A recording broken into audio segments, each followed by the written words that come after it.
The 4 Hour Work Week by Tim Ferriss. Best-selling book. You might have read it before.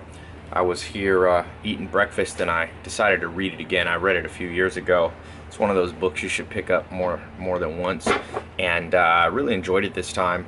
There's a lot of stuff I agree with in that book. There's a few things that I differ with and might be a little outdated now, but if you haven't read it, one of the premises and the things that I agree with a lot with Tim Ferriss is that at the end of the day, life is about whether you enjoy the day-to-day moments. I call it lifestyle. You can call it whatever you want to call it. By the way, I'm here at my vacation place in Oslo, Norway, so it looks a little different than California. But I was thinking, and this vacation house reminded me a little bit of the 4 Hour Work Week. Just one of the things that the book talks about is how you can work less, be more productive, travel the world, live anywhere. And I've actually been talking a lot on that. Like I said, I have a slightly different philosophy, but the end result I think is similar to what Tim Ferriss is trying to say with his book, which is life that you've designed, that you enjoy. And I'll tell you, one of the most common questions I get is, what would you tell your 19-year-old self again?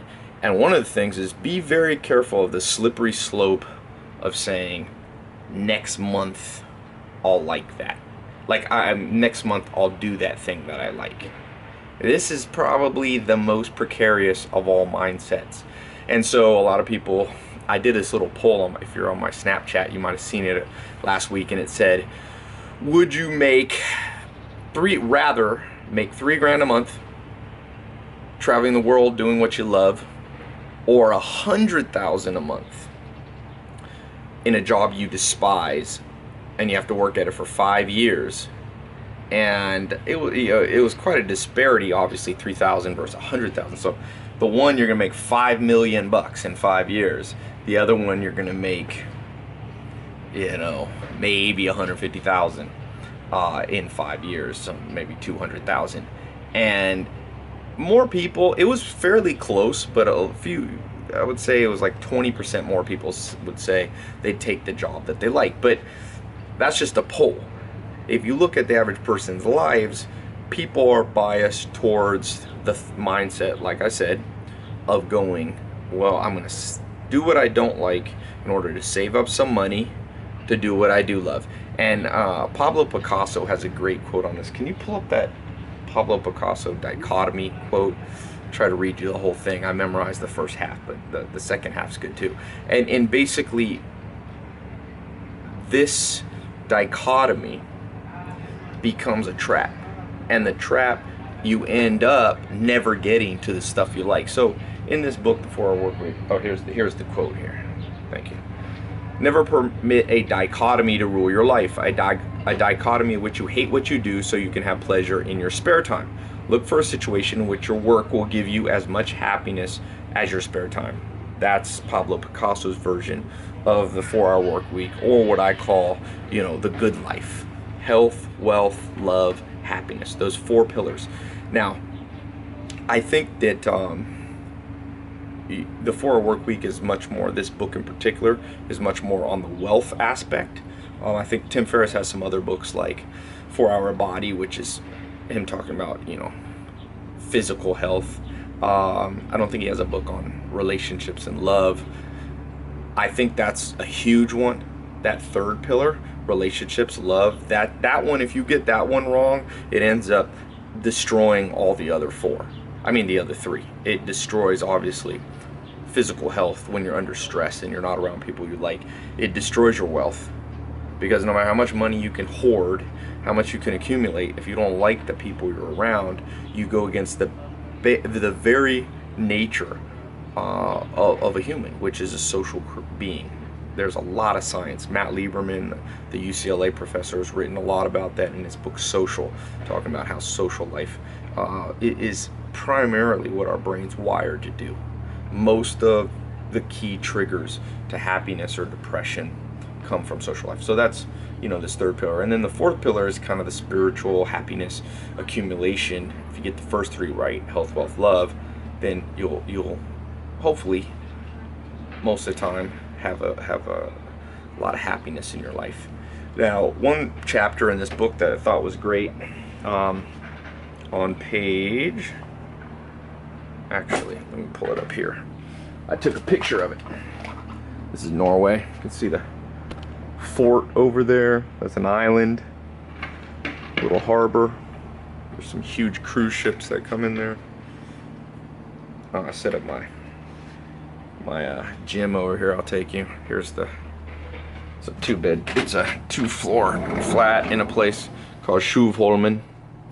There's the upstairs. Over here I set up a little gym, get some sun, work out, a little basic gym, little Sylvester Stallone Rocky gym. And I've done a lot of lifestyle engineering here. I got a chef that cooks food and makes me meal prep in the morning, leaves it outside my door here in these condos, and so I'm always working towards that lifestyle. And each person's lifestyle, let me say, will be different. I mean, people get this confused. There's not a one size fits all. Like, I like Norway. Some people, my friends, like Brazil. You know, so set up your vacation homes in places you like. Here's what Tim Ferriss says in 4-Hour Workweek. Step 1, pick an affordably reachable niche market. And he has a quote from Joan Chen. When I was younger, I didn't want to be pigeonholed. Basically, now you want to be pigeonholed. It's your niche. And then Tim says, creating demand is hard. Filling demand is much easier. Don't create a product and seek someone to sell it to. Find a market, define your customers, then find or develop a product for them. So he's all about reverse engineering your income. And I'm going to be talking a lot in the next weeks and months on this concept of how can you travel the world and get paid to have fun, and to get paid to what you enjoy. And I think one of the things, and Tim Ferriss talks about in his book, and there's a lot of people have written about it and worked on things since this book came out, what I call location neutral income sources. So I think there's multiple steps. I'm actually going to release some videos and some live calls on this, but that's one of the most important things. And there's a concept called the U economy, where non-9-to-5 jobs that now exist, whether they're Uber drivers or people who are designers on 99 Designs, and people who do piecemeal work on Fiverr, and people who do stuff on Postmates, or all kinds. There's even a company here in Norway, a friend of mine, she needs some extra money, she rides a bike and delivers food. So these are location neutral. Obviously, if you're an Uber driver, it demands a location, but you could go anywhere and drive Uber, or you could go anywhere and, if you have some skills, do some freelance work for people depending on your skill set. So this is a whole nother conversation. I just thought I'd talk about this 99 Designs and the focus on lifestyle. And in the world now, especially the media, I mean, the focus is all over the place. The focus is on Donald Trump and Hillary Clinton and politics. The focus is on terrorism and stabbings, and the lack of health care and education and poverty and all this stuff. But people forget poverty of lifestyle is more important to focus on than poverty of bank account. Because you can have a wealthy bank account and a poor lifestyle. I've seen it. And obviously you can have not as much money, not as high income, but have a wealthy lifestyle, especially when you run it through the filter of health, wealth, love, and happiness. So yeah, what's your ideal situation? What would be your bliss? Would it be traveling the world once a month, 1 month out of the year, every day? Would it be, I mean, some people like to stay in one place. Some people don't need a location neutral income. How much do you need? What would be your version of 4-Hour Workweek? Leave it as a comment below, and make sure you're checking my Snapchat, and now Instagram has a feed. If you want to see my Instagram story, just go to my @TyLopez. It's a verified Instagram, and click the little my profile picture. You can see my story. It's kind of cool. So my cousin Maya's here working. Say hi, Maya. Hi. What are you doing? Nothing. Something. All right, talk to you guys soon. Hi, Ryan Steinelson here with Accelerate Marketing. One of the biggest challenges that I see with some of my clients is that they can't get either Google Plus or Yelp reviews to stick. And what I mean by that is that it's just tough to get them to actually stay once somebody reviews your business online. And that has to do with a lot of different factors. One of them, and is that a lot of these people that are leaving reviews for you, the reason why the reviews are not staying to where people can see them on your Google Plus account or your Yelp account is because that person may not be very active. They're most likely not very active on either Google Plus or on Yelp. They probably just signed up for an account. They probably have not completely filled out all their information in the account. So those are two things that I would highly recommend that they do, or you have somebody do before they actually leave a review for you, is have them fill out their Yelp account, their Google Plus account completely, upload a picture, fill out all their interests, engage with people in the community, send out friend requests, link up with other people that are in the community, get as many friends as they can in Yelp or Google Plus. And the other thing is that if you are trying to actually get people to leave reviews for you, whether it's in your business or in your practice, the best way to get those reviews to stick, and this is one thing that I highly recommend that you do, is that you have the person that's in your practice or in your business, if they have an iPhone or a smartphone, have them, there's an app, I don't know if you can see it, that's Google Plus's app, and then there's a Yelp app, okay?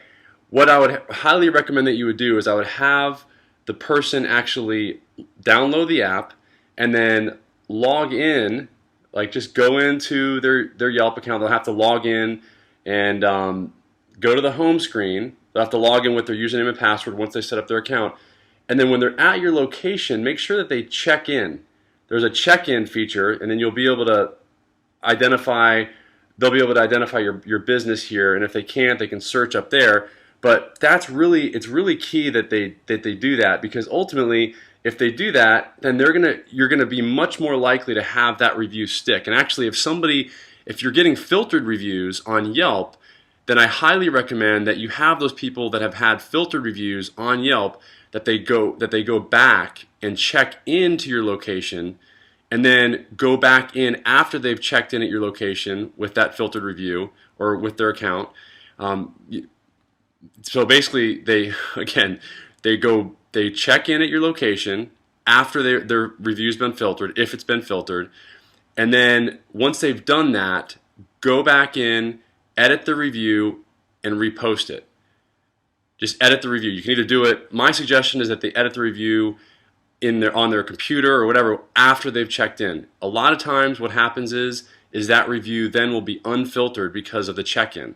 So those are all things that you want to do in order to make sure that reviews stay and they are posted. Again, make sure that you have the people that are reviewing you. The best way to get those reviews to stick is to have them actually post the review on either Google Plus Local, and they can find your location here on Google Plus Local by just going in here to find business, and then Yelp, same thing.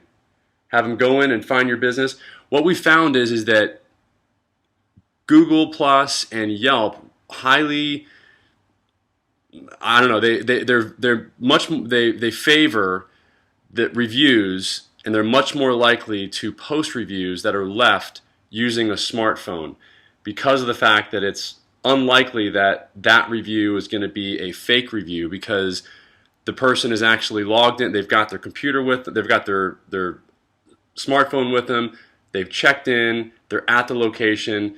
That's most likely a real review. If somebody's gone through that much of a hassle in order to leave a review, then they're counting that's going to be a real review. So hopefully this helps. Let me know if you have any questions. Again, you can get a hold of me just go to my website at accelerateyourmarketing.com. That's ACCELERATE, yourmarketing.com. I hope this helps, and let me know if you have any more questions. Thanks. You can also post some questions in the Google Plus community that I've created, and I'll chat with you there too. Thanks. Bye-bye.